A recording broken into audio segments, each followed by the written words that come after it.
யாக்கோபு 4வது அதிகாரத்தை எடுத்துக்கொள்வோம்.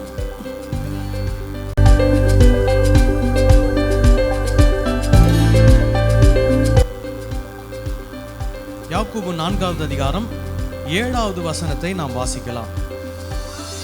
ஆகையால் தேவனுக்கு கீழ்ப்படிந்திருங்கள், பிசாசுக்கு எதிர்த்து நில்லுங்கள், அப்பொழுது அவன் உங்களை விட்டு ஓடி போவான்.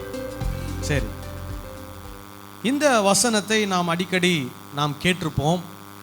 ஸோ நமக்கு எந்த விஷயம் ரொம்ப மனதில் இருக்கும் அப்படின்னா, பிசாசுக்கு எதிர்த்து நில்லுங்கள், அப்பொழுது அவன் உங்களை விட்டு ஓடி போவான் அப்படின்னு சொல்லிட்டு.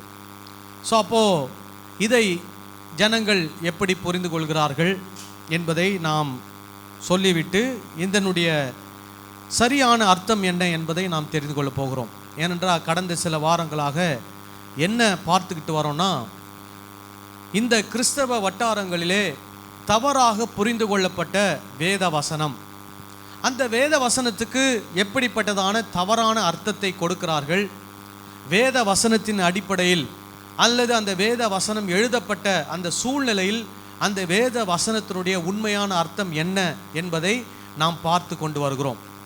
அதே மாதிரி தான் இன்றைக்கும் இந்த வேத வசன பகுதியிலிருந்து இந்த வசனத்தினுடைய உண்மையான அர்த்தம் என்ன என்பதை நாம் பார்க்க போகிறோம்.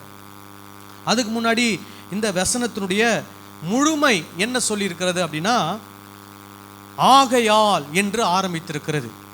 அப்போ ஆகையால் என்று ஆரம்பித்தாலே என்ன பண்ணணும் அப்படின்னா, அந்த வசனத்திற்கு இருக்கிற மேலே இருக்கிற வசனங்களை என்ன பண்ணணும், வாசித்து பார்க்கணும். வாசித்து பார்த்தால்தான் அந்த ஆகையால் அப்படின்றதுக்கும் அதுக்கு அப்புறமா வர்ற வசனத்தினுடைய அர்த்தம் என்ன என்று நமக்கு புரியும். இப்போ இந்த யாக்கோபு என்ன சொல்றார் அப்படின்னா, ஆகையால் அப்படின்னா என்ன, இது வரைக்கும் நிறைய விஷயங்களை என்ன பண்ணியிருக்கிறேன், சொல்லியிருக்கிறேன். ஆகையால் அதனால என்ன பண்ணுங்க, தேவனுக்கு என்ன பண்ணுங்க, கீழ்ப்படிந்திருங்கள் அப்படின்னு சொல்றார். அப்போ முதல்ல அவர் சொல்லுவது நமக்கு ஆலோசனை என்ன, நாம் என்ன செய்ய வேண்டும், தேவனுக்கு என்ன பண்ண வேண்டும், கீழ்ப்படிய வேண்டும். தேவனுக்கு கீழ்ப்படிவது என்றால் என்ன, தேவனுடைய வார்த்தைக்கு நாம் என்ன பண்ண வேண்டும், செவி சாய்க்க வேண்டும். தேவனுடைய வார்த்தையின்படி நாம் என்ன பண்ண வேண்டும், நடக்க வேண்டும். ஹல்லேலூயா. அது மாத்திரம் செய்தால் போதுமா, இல்லை, கூட சேர்த்து என்ன செய்யணும், கூட சேர்ந்து அடுத்தது என்ன வருது, பிசாசுக்கு என்ன பண்ணுங்கள், எதிர்த்து நில்லுங்கள். சரி, இப்போ இங்கே பிசாசு என்று சொல்லும்போது நிறைய நேரங்களில் நம்ம என்ன பண்ணுறோம், கான்டெக்ஸ்ட்டை விட்டு வெளியே போயிடுறோம். வெளியே போய் என்ன பண்ணிடுறோம், பிசாசுக்கு எதிர்த்து நில்லுங்கள் அப்படின்னு உடனே நம்ம என்ன பண்ணுறோம், இயேசுவின் நாமத்தினாலே அப்பாலே போ சாத்தானே, இயேசுவின் ரத்தம் ஜெயம், இந்த மாதிரி சில விஷயங்களை நம்ம என்ன பண்ணுறோம், சொல்கிறோம். அப்புறம் படுத்து தூங்கும்போது தலகாணி பக்கத்தில் பைபிள் எடுத்து என்ன பண்ணிக்கிறோம், வச்சுக்கிறோம். ஏன்னா என்ன பண்ணியிருக்கிறோம், வசனம் என்ன சொல்லுது, பிசாசுக்கு எதிர்த்து நில்லுங்கள் சொல்லியிருக்கு. அதனால் பைபிளை பக்கத்தில் வச்சுக்கிட்டேன்னா நான் பிசாசு என்ன பண்ணுறேன், எதிர்த்து நிற்கிறேன் அப்படின்லாம் நம்ம நினச்சிக்கிறோம். ஆனால் இங்கே என்ன சொல்லப்பட்டிருக்கிறது, தேவனுக்கு கீழ்ப்படிய வேண்டும், தேவனுடைய வார்த்தைக்கு என்ன பண்ண வேண்டும், கீழ்ப்படிய வேண்டும். பிசாசுக்கு என்ன பண்ண வேண்டும், எதிர்த்து நிற்க வேண்டும். ஸோ இந்த இடத்துல பிசாசு என்று சொல்லும்பொழுது அல்லது பிசாசு அப்படின்ற ஒரு வார்த்தையை இங்கே பயன்படுத்தும் போது யாக்கோபு என்ன விதத்தில் பயன்படுத்துகிறார் அப்படின்றதையும் புரிஞ்சுக்கணும். பிசாசு என்று சொல்லும்போது நம்ம ஏற்கனவே கிறிஸ்மஸ் அன்றைக்கு சொல்லியிருக்கிறேன், பிசாசின் கிரியைகளை அழிப்பதற்கு இயேசு இந்த பூமிக்கு என்ன பண்ணார், வந்தார். பிசாசின் கிரியைகள் என்று சொல்லும்போது அல்லது பிசாசு என்று சொல்லும்போது இந்த இடங்களிலே நல்லா புரிக்கணும், இந்த இடங்களிலே எதை சொல்லுகிறார் அப்படின்னா, ஒரு தீமையின் முழு உருவமாக பிசாசை இங்கே வர்ணிக்கிறாங்க. பிசாசுக்கு உருவகம் கொடுக்கிறார்கள். அதாவது தீமைக்கு உருவகமாக யாரை பயன்படுத்துகிறாங்க, பிசாசை பயன்படுத்துகிறாங்க. அப்போ இந்த இடத்துல யாக்கோபு என்ன சொல்கிறாரு, எதற்கு எதிர்த்து நிற்கணுமா, பிசாசுக்கு எதிர்த்து நிற்கணும், அப்பொழுது அவன் உங்களை விட்டு என்ன பண்ணுவான், ஓடி போவான் அப்படின்னு சொல்லும்போது அவர் என்ன சொல்ல வர்றார்னா, தீமைக்கு என்ன பண்ண வேண்டும், எதிர்த்து நிற்க வேண்டும். தேவனுடைய வசனத்திற்கு கீழ்ப்படிய வேண்டும், தீமைக்கு என்ன பண்ண வேண்டும், எதிர்த்து நிற்க வேண்டும். அப்பொழுது அந்த தீமைகள் உங்களை விட்டு என்ன பண்ணும், ஓடி போகும். ஆமென் சொல்லலாமா? ஹல்லேலூயா. நிறைய நேரத்தில் நம்ம என்ன பண்ணுறோம், நம்ம செய்கிற செயல்களுக்கு யாரை காரணம் காட்டுறோம்? பிசாசு. நான் இந்த ஒரு தவறு செய்வதற்கு யார் காரணம்? பிசாசு தாங்க காரணம். நான் குடிக்கிறேன், அதுக்கு யார் காரணம்? பிசாசு தான் காரணம். நான் என் மனைவியை போட்டு அடிக்கிறேன், அதுக்கு யார் காரணம்? பிசாசு தான் காரணம். எனக்கு பிஸ்னஸ் சரியில்லை, யார் காரணம்? பிசாசு காரணம். அப்படி இல்லை. இங்கே என்ன சொல்லப்பட்டிருக்கிறது? நீங்கள் என்ன பண்ணணும்? தேவனுக்கு ஒரு பக்கத்தில் கீழ்ப்படியணும், இன்னொரு பக்கத்தில் பிசாசுக்கு என்ன பண்ணணும்? எதிர்த்து நிற்கணும். அப்படின்னா என்ன அர்த்தம்? உங்கள் வாழ்க்கையில் இருக்கக்கூடிய தீமையான செயல்களுக்கு நீங்கள் என்ன பண்ண வேண்டும்? எதிர்த்து நிற்க வேண்டும். சரி, இப்போ இங்கே பிசாசுன்னு நீங்கள் வாதாடலாம். நான் ஒருத்தர்கிட்ட அப்படி தான் நான் என்ன பண்ணேன், நான் வாதாடினேன். என்னையா இங்கே பிசாசுன்னு தானே போட்டிருக்குது, நீங்கள் பிசாசு இல்லை, இது தீமையான செயல்கள்னு சொல்கிறீங்களே அப்படின்னு. அப்போ அவர் சொன்னார், பாஸ்டர், ஆண்டவர் இல்லை என்று சொல்வது தான் தேவ தூஷணம். பிசாசு இல்லை என்று சொல்வது என்ன கிடையாது? தேவ தூஷணம்லாம் கிடையாது. அதனால பிசாசு இல்லைன்னு சொல்வதற்கு நீங்கள் என்ன பண்ண வேண்டியதில்லை, வருத்தப்பட வேண்டியதில்லை, கூச்சப்பட வேண்டியதில்லை. இந்த இடத்துல பிசாசை பற்றி சொல்லவில்லை, பிசாசை ஒரு உருவகமாக என்ன பண்ணியிருக்கிறார்கள்? சொல்லி இருக்கிறார்கள். அப்படி நீங்கள் எடுத்துக்கொள்வது தேவ தூஷணம் கிடையாது. ஆனால் எது தேவ தூஷணம்? பரிசுத்த ஆவி இல்லை என்று சொல்வது, இயேசு இல்லை என்று சொல்வது, தேவன் இல்லை என்று சொல்வது, கடவுள் இல்லை என்று சொல்வது தான் என்னது? தேவ தூஷணம்.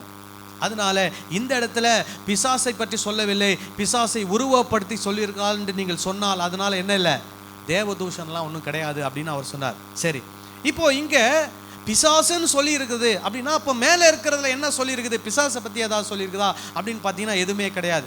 நீங்கள் பாருங்க, முதலாவது வசனத்தை வாசிங்க. உங்களுக்குள்ளே, யாருக்குள்ளே? உங்களுக்குள்ளே. இப்போ இங்க இந்த சபையை பத்தி சொல்லல, யாக்கோபு 1ஆம் நூற்றாண்டில் இருந்த சபையை பத்தி சொல்றாரு. என்ன சொல்றாரு? அந்த சபை மக்களுக்குள்ளே என்ன இருக்குதான்? யுத்தங்களும் சண்டைகளும் எதினாலே வருகிறது. அங்கே சண்டைகள் வருகிறது, யுத்தங்கள் வருகிறது. யாருக்குள்ள? சபை மக்களுக்குள்ள. அவங்கெல்லாம் தேவ பிள்ளைகளா இருக்கிறவங்க, அவங்களுக்குள்ள யுத்தம் வருதான். யுத்தம்னா என்னது? நாட்டுக்கும் நாட்டுக்கும் நடக்க வேண்டியது எங்க நடக்குது? சபைக்குள்ள நடக்குது. சண்டை நடக்கிறது. அப்பனா அந்த சண்டையினுடைய தீவிரத்தை, சண்டையினுடைய முக்கியத்துவத்தை அவர் என்ன பண்றாரு? இங்க சொல்றார். எங்க நடக்குது? சபைக்குள்ள நடக்குது. உங்களுக்குள்ளே யுத்தங்களும் சண்டைகளும் எதினாலே வருகிறது?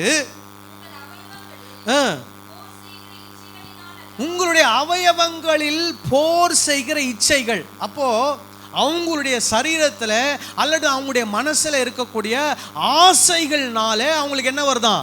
அவங்களுக்குள்ள என்ன வருதான்? சண்டைகள் வருகிறது, யுத்தங்கள் வருகிறது. ஸோ ஆசைகள். அப்புறம்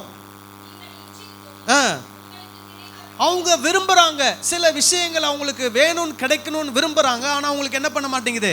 கிடைக்க மாட்டேங்குது. அப்புறம் நீங்கள் என்ன பண்ணுறீங்க?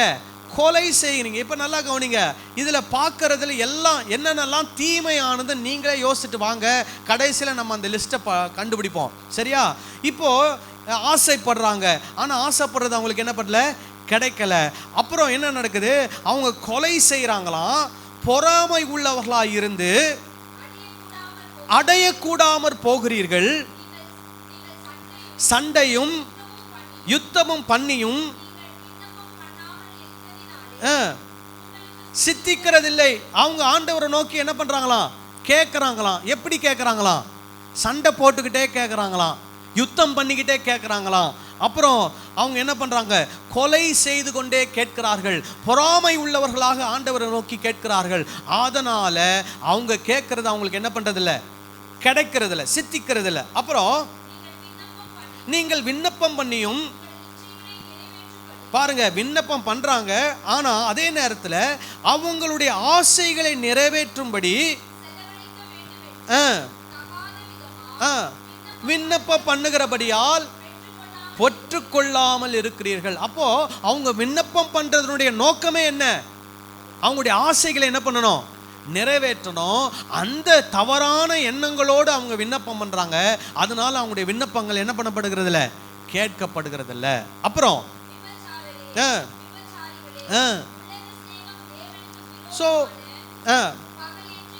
இப்ப பாருங்க, உலக சிநேகம். இப்போ இங்கே விபச்சாரரே விபச்சாரிகளே என்று சொல்லும் போது இதுவும் ஒரு உருவகம்தான். உண்மையாவே அவங்க போய் என்ன பண்ணல, ஒரு விபச்சாரத்தை அவங்க செய்யல. அவங்க என்ன பண்றாங்களாம், தேவனுடைய அன்பை விட்டு விட்டு எங்க போறாங்களாம், உலக அன்புக்கு போகிறார்கள். அப்போ தேவனை விட்டு விட்டு உலக அன்புக்கு போகும்போது அதுக்கு என்ன சொல்றாரு இவரு, விபச்சாரம், விபச்சாரிகளே என்று சொல்கிறார். அப்படின்னா என்ன, தேவனோடு உள்ள அந்த உறவிலே அவங்க என்னவா இல்ல, உண்மையா இல்ல. தேவனோடு உறவுல இருக்கிறாங்க, அதே போல என்ன பண்றாங்க, உலகத்தையும் என்ன பண்றாங்களாம், நேசிக்கிறாங்க, சிநேகிக்கிறாங்க. அதனால அவங்கள யாக்கோபு என்னன்னு சொல்லி கூப்பிடுறாரு, விபச்சாரரே, விபச்சாரிகளே அப்படின்னு சொல்லி கூப்பிடுறாரு. அப்புறம் வாசிங்க, உலகத்துக்கு சிநேகிதனாய் இருக்க விரும்புகிறவன் தேவனுக்கு என்னவா இருக்கிறானா, பகைஞனாய் இருக்கிறான். அப்போ இப்ப நல்லா கவனிங்க, இவங்க எதை சிநேகிக்கிறாங்க, உலகத்தை சிநேகிக்கிறாங்க. உலகம் என்று சொல்லும் போது மறுபடியும் நீங்க என்ன பண்ணக்கூடாது, இங்க இல்லாத விஷயங்களை கொண்டு வந்து வைக்கக்கூடாது. உலகம்னா உடனே என்ன பண்ணுவாங்க, உலகத்தில் இருக்கிறவங்க மாதிரி ஜீன்ஸ் பேண்ட் போடக்கூடாது. உலகத்தில் டிஷர்ட் போடுறாங்க, நீங்கள் என்ன பண்ணக்கூடாது, டிஷர்ட் போடக்கூடாது. உலகத்தில் வந்து கொண்ட வித்தியாசமாக போடுறாங்க, அதனால் நீங்கள் அப்படி அதை சொல்லலை. இங்கே உலகம்னு சொல்லும்போது உலகத்தினுடைய எண்ணங்கள் எப்படி இருக்கிறது, உலக மக்கள் எப்படி யோசிக்கிறார்கள், உலக மக்கள் எப்படி செயல்படுகிறார்கள், அது எங்கே இருக்கக்கூடாது, சபைக்குள்ளே இருக்கக்கூடாது. ஆனால் இந்த சபையில் இருக்குதா, இருக்குது. என்னெல்லாம் இருக்குது, கொலை, ஆசை, பொறாமை, இச்சை, யுத்தம், சண்டை, இதெல்லாம் எங்க இருக்க வேண்டியது, உலகத்தில் இருக்க வேண்டியது. இதெல்லாம் எங்க வந்திருக்குது, சபைக்குள்ள வந்து. அதை தான் சொல்றாரு, உலக சிநேகம் தேவனுக்கு விரோதமான பகை. அப்போ உலகத்தில் இருக்கக்கூடியவைகள் எல்லாம் எங்க வந்துச்சு, சபைக்குள்ள வந்துருச்சு. அப்படி நீங்க இருக்கக்கூடாதுன்னு இவங்களுக்கு என்ன பண்றாரு, யாக்கோபு சொல்லுகிறார். அப்புறம் என்ன நடக்குது பாருங்க, நம்மில் வாசமாயிருக்கிற ஆவியானவர் எப்படி இருக்கிறாரா, வைராக்கிய வாஞ்சையா இருக்கிறார் என்றும் வீணாய் சொல்லுகிறது நினைக்கிறீர்களா. நமக்குள்ள இருக்கிற ஆவி, தேவ ஆவி எப்படி இருக்கிறா, வைராக்கிய வாஞ்சை. அப்படின்னா என்ன, என்னுடைய பிள்ளை எனக்கு மட்டும்தான் சொந்தம். இப்ப ஆண்டவர் அந்த மாதிரி வைராக்கியமா இருக்கிறார் உங்களுக்காக, நீங்க ஆண்டவருக்காக வைராக்கியமா இருக்கிறீங்களான்னு கேட்கிறார் அவர். அப்போ என்ன சொல்ல வராரு, நீங்க ஆண்டவர் மேல ஸ்நேகம் வைக்காம எது மேல ஸ்நேகம் வச்சிருக்கிறீங்க, உலகத்தின் காரியங்கள், பொறாமையின் மேல ஸ்நேகம் வச்சிருக்கிறீங்க, சண்டைகள் மேல ஸ்நேகம் வச்சிருக்கிறீங்க, இச்சைகள் மேல ஸ்நேகம் வச்சிருக்கிறீங்க. இது ஆண்டவருக்கு விரோதமான பகை. ஆண்டவரையும் நீங்க நேசிக்க முடியாது, பொறாமையும் நேசிக்க முடியாது, ஆண்டவரையும் நேசிக்க முடியாது, சண்டையும் நேசிக்க முடியாது. ஏதாவது ஒன்னதான் நீங்க என்ன பண்ணணும், நேசிக்கணும். ஒன்று சண்டையை விரும்பி என்ன பண்ணுங்க, உலகத்தை நேசித்துட்டு போங்க, அல்லது பொறாமையை விரும்பி உலகத்தை நேசிச்சு போங்க, அல்லது இச்சைகளை விரும்பி உலகத்தை நேசிச்சுட்டு போங்க. இல்லை, இதெல்லாம் விட்டுட்டு யாரை நேசிங்க, ஆண்டவரை நேசிங்க அப்படின்னு அவங்களுக்கு சொல்றார். அப்புறம் ஆண்டவர் என்ன பண்றாராம், அதிகமான கிருபைகளை அளிக்கிறார். ஏன், யாருக்கு அளிக்கிறார், தொடர்ந்து வாசிப்போம். ஆதலால் பெருமை உள்ளவர்களுக்கு என்ன பண்றாராம், எதிர்த்து நிற்கிறார். இப்ப இந்த பெருமை என்பது உலகமா திருச்சபையா, என்னது, உலகம். அப்போ பெருமையானவர்களுக்கு தேவன் என்ன பண்றாராம், எதிர்த்து நிற்கிறார். இன்னைக்கு இந்த உலகத்துல இந்த பெருமை என்பது அநேகரை என்ன பண்ணி கொண்டிருக்கிறது, ஆட்டி படைத்து கொண்டிருக்கிறது. அப்போ இந்த பெருமை வந்தாலே ஆட்டோமேட்டிக்கா இன்னும் என்னென்னலாம் வந்துடும், சண்டை, சச்சரவு, வீணான ஆசைகள், இச்சைகள். அந்த ஆசைகளை நிறைவேற்றுவதற்கு போட வேண்டிய சதி திட்டங்கள் என்னென்னமோ என்ன பண்ண ஆரம்பிக்கும், நடக்க ஆரம்பிக்கிறோம். அப்போ சொல்றாரு, பெருமை உள்ளவர்களுக்கு தேவன் என்ன பண்றாராம், எதிர்த்து நிற்கிறார். தாழ்மை உள்ளவர்களுக்கோ கிருபை அளிக்கிறார் என்று சொல்லி இருக்கிறது. பைபிள்ல ஒரு இடத்துல என்ன பண்ணியிருக்குதான், சொல்லி இருக்குதான். எங்க சொல்லி இருக்குது, நீதிமொழிகள் 3ஆம் அதிகாரம் 34வது வசனத்தை வாசிப்போம்.